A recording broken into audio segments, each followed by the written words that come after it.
Gentlemen, you are both drunk on cosmic wine. Welcome to the show. I'm Dr. Mark Sylvester. And I'm Dr. Richard Schulman. This is Alt Psych. Hey, Mark, how you doing today? I'm living the dream. How are you? I'm living in a dream. I never know if it's a real dream or a nightmare. Those are the best kind. Yeah. So, I've decided that in a dream, it all seems real. And then when you wake up, it goes away. Well, pinch me. I need to wake It's up. kind of like life. We resist all and any changes and everything changes anyway. So go for it. It's the only constant. So we're in a time of great change right now. It seems like unavoidable. And now you and I are together talking on, what did we call this? The Zoom platform, I guess. It's the Zoom. It's Okay. the Alt Psych Cosmic Highway. I like that. Is it the highway or a runway where we take off? It's more like a taxiway. There you go. Taxi. We don't want to lose our visitors just yet. Okay. You want to start this again? No, we've started. That's it. Okay. We're in it. For We're better in it. or All right. worse. So, all right. Hi, everybody. Hi. I'm Richard Schulman, a psychologist, and my friend Mark Sylvester is across the universe, the nano universe.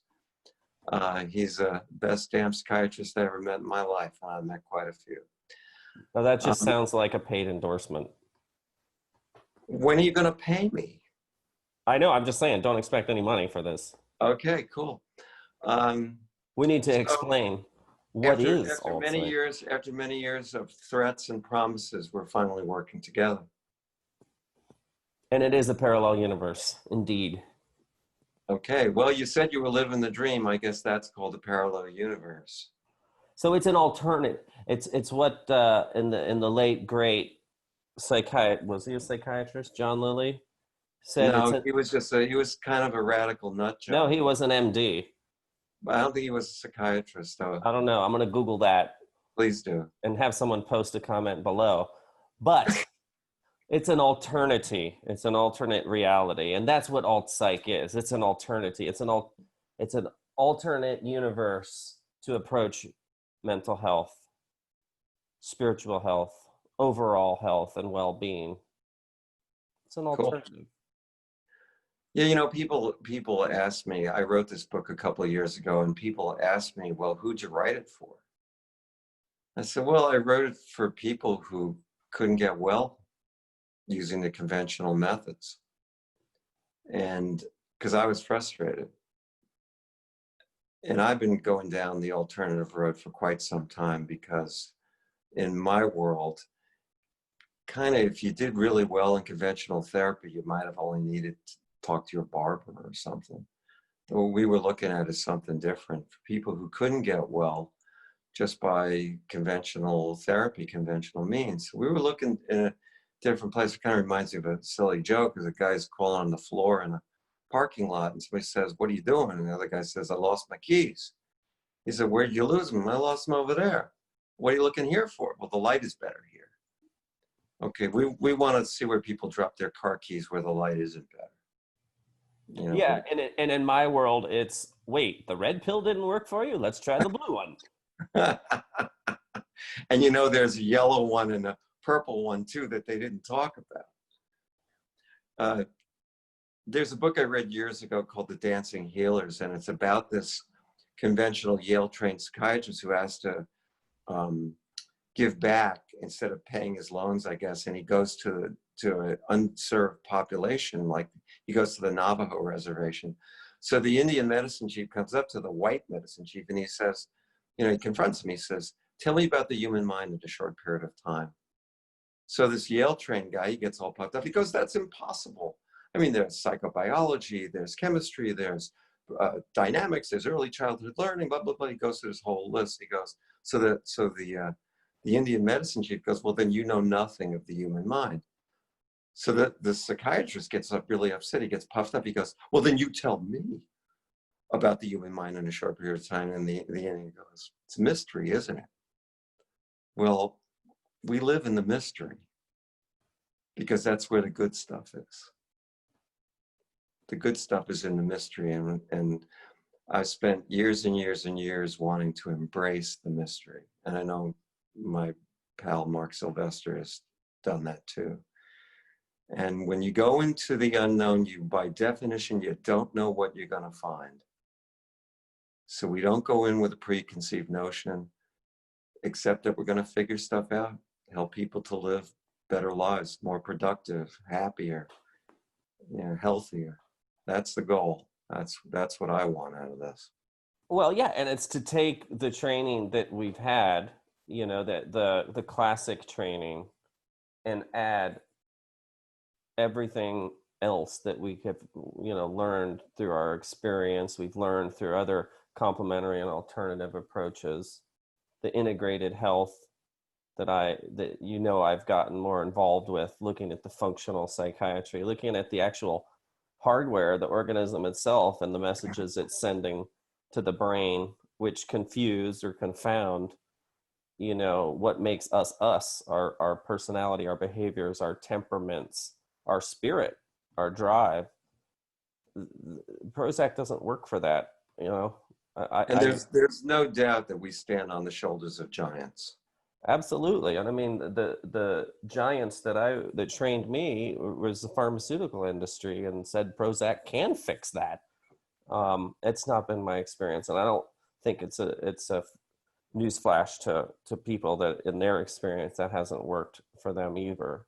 And that's why we've gotten referring to giants of psychotherapy. I know you were. I know that you go way beyond what you learned from the pharmaceutical industry, that's for sure. I was talking about giants, like, actually, although I'm not Freudian, I think Freud was a giant. Jung, Reich, as we get further down the road, Stan Grof, who did holotropic breath work, to me is a giant. Brian Weiss, who did past life regression therapy, is another giant. Even John Upledger, who did somato-emotional release. These are people that I took a little bit from everybody, but it had to resonate with what I saw in front of me. If the theory doesn't work for a patient, you throw it away. Right. And one of the things I think that the common denominator between us both is that we've learned how to become the shape of the tool that's needed for the job. And it's by combining elements of all of those giants. My tongue-in-cheek pharmaceutical giant is precisely why the classic approach to psychiatry doesn't work, and why it's not fulfilling to me as a person, because I got into this field to help people, and I was helping such a small fraction of the population that had a Prozac deficiency. Well, years ago, I studied with this Buddhist scholar named Anyan Rinpoche. And when I got started, he said to me, and this was unbelievable to me in my world, he said, anything I tell you that doesn't resonate with your experience, with your life, throw it away. I said, what kind of religion is this? You're telling me to throw away things that don't resonate with my life? But that was great for me. And I was already doing that with my patients. I didn't come in with a preconceived notion, but it was such a great validation when he said that. Throw away anything that doesn't resonate with your experience of life is a great way to do psychotherapy and a great way to do spirituality. I don't want people telling me what my experience is. I want somebody who will go there with me. And I like to go there with people, and explore, because it's going to be, in the end, all about what's important to you. What gives your life meaning? I'm sure as hell not going to tell you what that is, but I'll help you explore it. And I'm not going to come in with a preconceived notion of what that is. A lot of therapists do that, and they miss.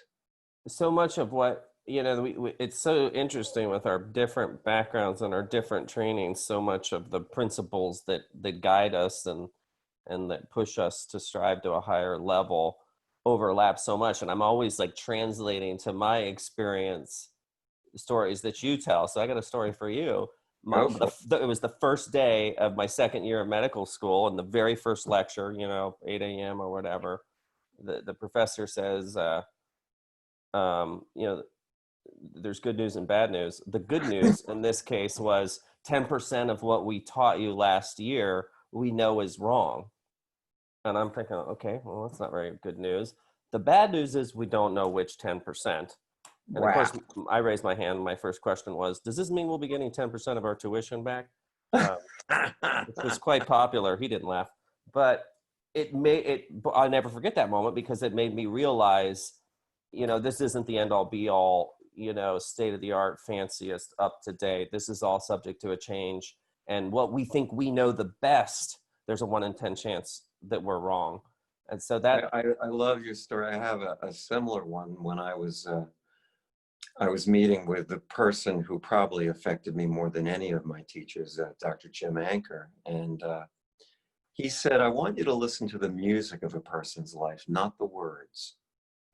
Well, I'm a music guy. Music is my drug, personally. It meant look for repeating patterns. Look for the score, so to speak, of a person's life. And he didn't want me to ignore the words. He was more interested in how a person said something, not what they said. Of course, you have to attend to what they say also. He also told me that in the process, I needed to be both a participant and an observer. So wrapping my head around how I could, sort of split my consciousness while I'm talking to a person was, to say the least, challenging. But once I got it, it was incredibly powerful. Because, people come to us and they're telling us stories. Eyewitness testimony is not exactly the most reliable. So you want to know, how do they tell you? And how do they relate to you? They don't know you from Adam, and they're going to start projecting stuff onto you right away. hopefully. No, they're going to do it. They can't not do it. So you got to pick it up. And I had a teacher years ago who said to me, I'll tell you this and you're going to look like a genius, but remember that the patient is always giving you the information. You just have to be sharp enough to pick up the information before they're consciously aware that they told it to you. Then you look like you're really smart. But always remember, be humble. Remember that the patient is the one giving you the information. I just feel that we really need to, in psychology, and I'm going to extrapolate to psychiatry, we need to expand our metaphors.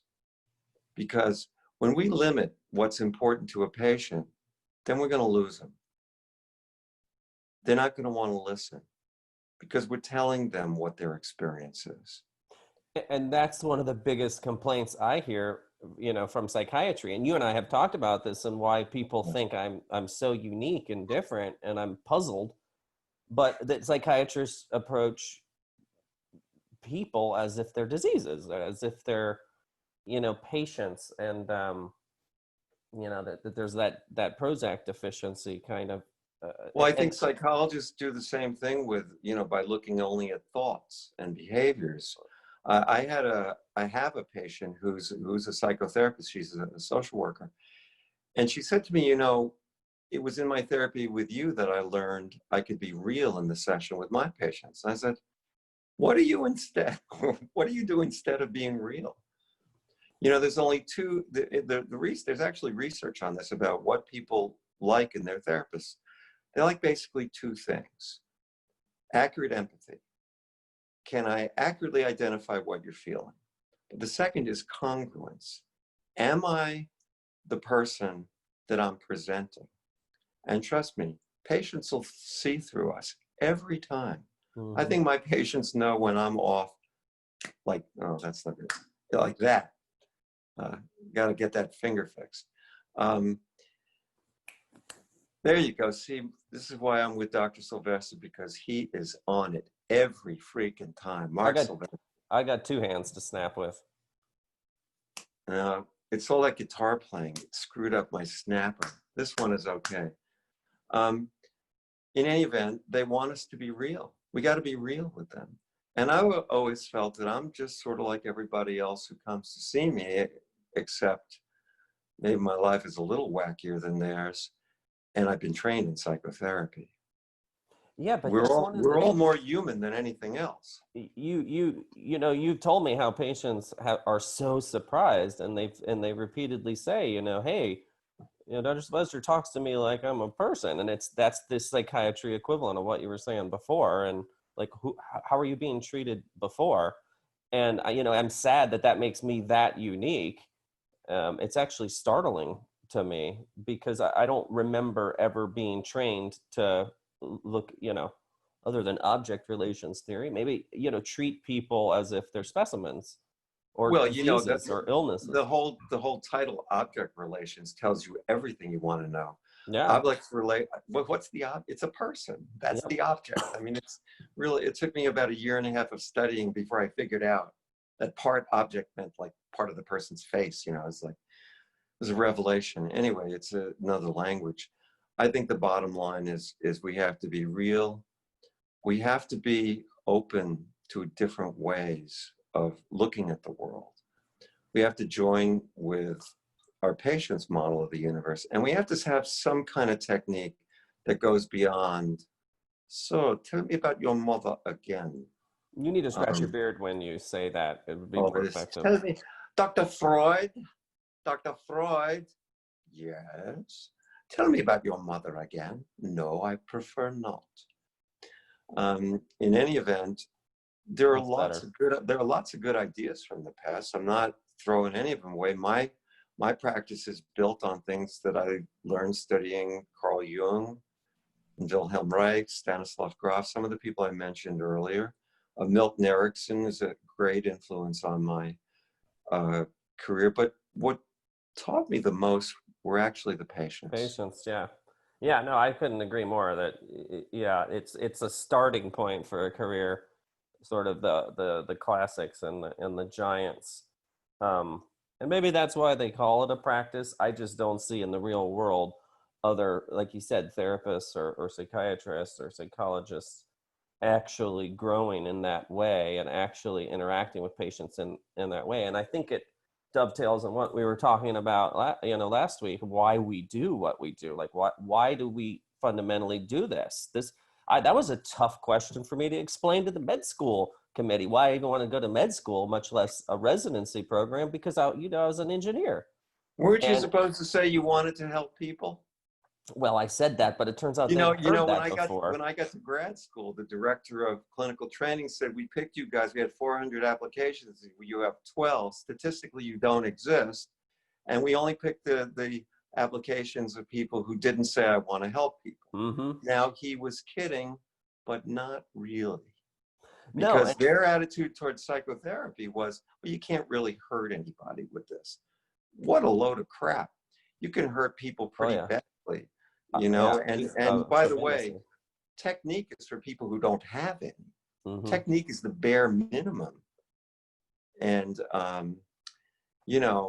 so people will say, well, what is your technique? I said, well, I've learned all the fundamentals. In fact, one of the first body therapists I worked with, because I do a lot of mind-body stuff, that's my sort of breakthrough, is to work with the body therapist and release energies trapped in the body. She said, you're a really good psychologist. I said, well, I would hope so if you're going to work with me. She said, I don't mean that. I mean, all the regular stuff. Yeah. Know your fundamentals. Absolutely. And be motivated and driven, like you said, by the patient-centered approach and why we do what we do. I mean, I have been asked that question. I've been asked that question on applications and essays. But I've been asked that question a tremendous amount. I'm asked that question almost every single day. I just had a meeting and I was one of the questions. And on the surface, it is a thoughtful answer to say, to help people, but why? Why? And what's deeper than that? What's underneath that? And fundamentally, for me, it's to connect. It's about connection. It's about resonating and integrating with a person in their struggles and their challenges in their day-to-day life, whether that's psychological or if it's something more biological. That's fundamentally why I do what I do and why I can do it well, coming from a background of engineering and being very left-brained and analytical, because it appeases to my right brain and my connection and we all have that need for our social connection, for emotional connection. And that's My really where the healing in my happens. family, I was hammered with the idea you have to make the world a better place, leave the world a better place than you found it. Now, the weird part was in my family, if they drank, we would have been an alcoholic family, but since they didn't drink, we were just plain nuts. I was the person everybody talked to, except no one listened to me. And at a certain point, I said, "Screw you guys! I'm good at this. I'm gonna do this for my life's work." And it took me a while to get there, but it's kind of, I always knew what I wanted to do, and it was a strong message: leave the world a better place than you found it. And boy, Mm-hmm. today that's not such an easy task. No.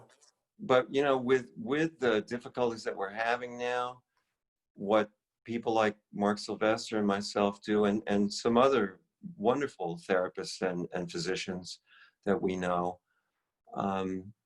it's going to matter more than ever.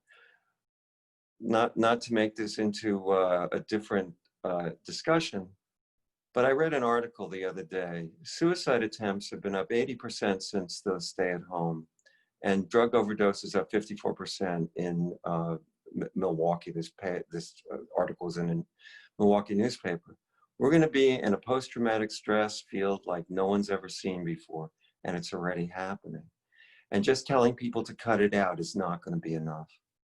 Is that what you call a segue? Because it turns out our topic for next week is the behavioral health toolkit for COVID-19. Just goes to show you how powerful the unconscious mind is. You know, you're an engineer, and I was just kind of a nut job musical type hippie. But my best friend said, we were going to, Richie, you never think.